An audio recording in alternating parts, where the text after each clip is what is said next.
ব্যবসায়ী প্রতিহিংসার জেরে গ্রেফতারি। জেল থেকে মুক্তি পেয়ে মধ্যমগ্রামে সাংবাদিক বৈঠক করে জানালেন ডিবাপি বিরিয়ানির কর্ণধার অনির্বাণ।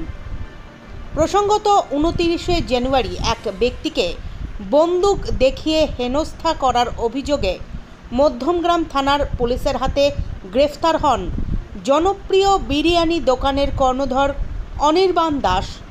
ব্যবসায়ী প্রতিহিংসার জেরে মিথ্যে অভিযোগে তাকে গ্রেফতার করা হয়েছিল।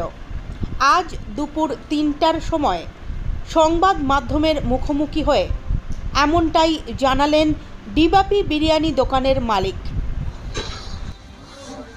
আজকে আপনারা এসছেন, আপনারা জানেন যে গত 3-4 দিন ধরে সোশ্যাল মিডিয়াতে সমানে দেখানো হচ্ছে যে ডিবাপির মালিক আগ্নেয়াস্ত্র দেখিয়েছে বাড়ির গোডাউনের ল্যান্ডলর্ডকে। তো এটাই আমি বলবো যে আজকে আমি বলছি আগ্নেয়াস্ত্র দেখিয়েছি, তাহলে সেই আগ্নেয়াস্ত্রটা কোথায়? সে আগ্নেয়াস্ত্রটা কোথায়, কিবা সিসিটিভি ফুটেজ আছে আমার কাছে? সিসিটিভি ফুটেজে এটা প্রমাণ কোথায় আছে যে আমার কাছে আগ্নেয়াস্ত্র তাকে দেখানো হয়েছে, কিবা আমার দেহরক্ষী তাকে কোনো আগ্নেয়াস্ত্র দেখিয়েছে? সিসিটিভি ফুটেজ আছে, সম্পূর্ণটা আপনাদেরকে শেয়ার করব, আপনারা দেখবেন সিসিটিভি ফুটেজে। এবং এই যে চক্রান্তটা আমার বিরুদ্ধে করেছে, এটা টোটালি ব্যবসায়িক ক্ষেত্রে করেছে।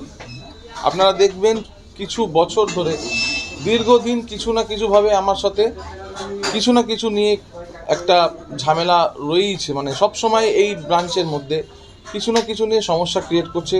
এখানে কিছু 4-5 জন আছেন যারা সঙ্গে মিলে কিছু ব্যবসায়িক ইনভলভ আছে, কিছু বাইরের ব্যবসায়িক ইনভলভ আছে, যারা চাইছে প্রতিনিয়ত যাতে আমার এই ব্যবসাটা এখান থেকে আমি বন্ধ করে দিই। প্রত্যেকবার আমার বিরুদ্ধে একটা ভুল অভিযোগ করে আমার সাথে এরকম করছে। ওরা চাইছে যাতে আমি এখান থেকে ব্যবসাটা না করি, ব্যবসাটা বন্ধ করি। এর মধ্যে বিশ্বজিৎ দত্ত ইনভলভ আছে, কিছু ব্যবসায়িক ইনভলভ আছে যারা, এর মধ্যে আমি তাদের নাম না পোষণ করে তাদের বলছি।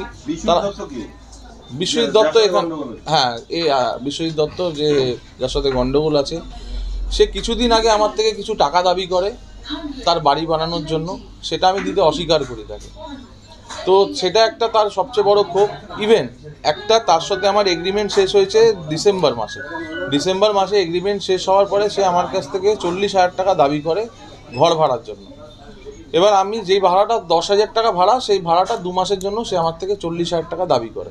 তো আমি সেটা দিতে নারাজ হই। আমি বলি যে দাদা, আমাকে 2 মাস সময় দিন, আমার পেছনে গোডাউন হচ্ছে, এটা প্রত্যেকেই জানে, আমার পেছনে গোডাউন হচ্ছে, সেটা আমি শিফট করে নেব। তাতেও কিছু বললো না, বললো ঠিক আছে আমি দেখছি। তাতে বলার পরে হঠাৎ করে তার মাসখানিকের মধ্যেও আমাকে বলছে যে তুই ঘর ছেড়ে দে, আমাকে বাথরুমটা রিপেয়ার করতে হবে। আমি বললাম দাদা, আর 1-2 মাস দাঁড়িয়ে যাও, আমি তোমাকে ঘরটা ছেড়ে দেবো। না, তোকে ঘর এর মধ্যেই ছেড়ে দিতে হবে, আমার কাছে সময় নেই, তোকে ঘর ছাড়তে হবে। আমি বললাম 3টে বছর যখন তুমি ভাড়া দিয়েছি তোমাকে, তখন তোমার সমস্যা হলো না, হঠাৎ করে তুমি আজকে 2 দিনের জন্য তুমি আমার সাথে এরকম করছো কেন? সে জানে আমার কাছে আমি নিরুপায়, আমি কিছু করতে পারবো না, আমার গোডাউনে পুরো স্টোরে মাল ভরা, সেখান থেকে আমি মাল সরাতে পারবো না। এটা একটা মানে আমাকে ব্যবসা না করতে দেওয়ার একটা মানে মানসিক অত্যাচার করা প্রতিনিয়ত এভরি ডে করেছে। এবং শুধু আমার সাথে না, আমার দোকানের স্টাফকে দীর্ঘদিন এসে ধমকি দিয়ে গেছে, তোরা এখান থেকে বন্ধ কর দোকান, এখানে দোকান চালাতে দেবো না। ও শুধু না, ওর সাথে বিজু বলে একটা, বিশ্বজিৎ দত্তর সাথে একজন বিজু বলে, যে নিজেকে কি পরিচয় দেয়, পলিটিক্যাল পরিচয় দেয় নিজের, বিজু বলে যে ছেলেটা আছে, সে দীর্ঘদিন এসে এরকমভাবে ধমকি দিয়ে যায়, টাকা পয়সার কথা বলে। তো এইভাবে আমাকে প্রত্যেকবার হেনস্থ করছে, প্রত্যেকটা বার আমি ঠিক মতন সঠিকভাবে ব্যবসা করতে পারছি না। প্রতিনিয়ত কিছু না কিছু নিয়ে আজকে একটা ভুল অভিযোগ দিল যে এখানে গান চালিয়ে বিজনেস করা হয়। এটা নিয়ে একটা ইস্যু ক্রিয়েট করলো।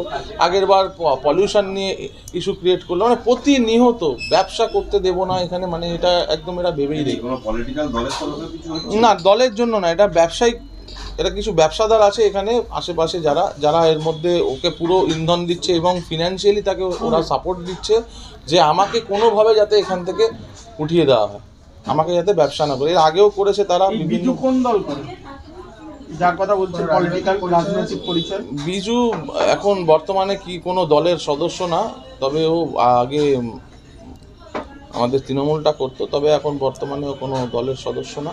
কিন্তু ও বিশ্বজিৎ দত্ত পৌরসভার একটা কর্মচারী। রাজনৈতিক পরিচয় আছে না, তার কোনো রাজনৈতিক পরিচয় নেই।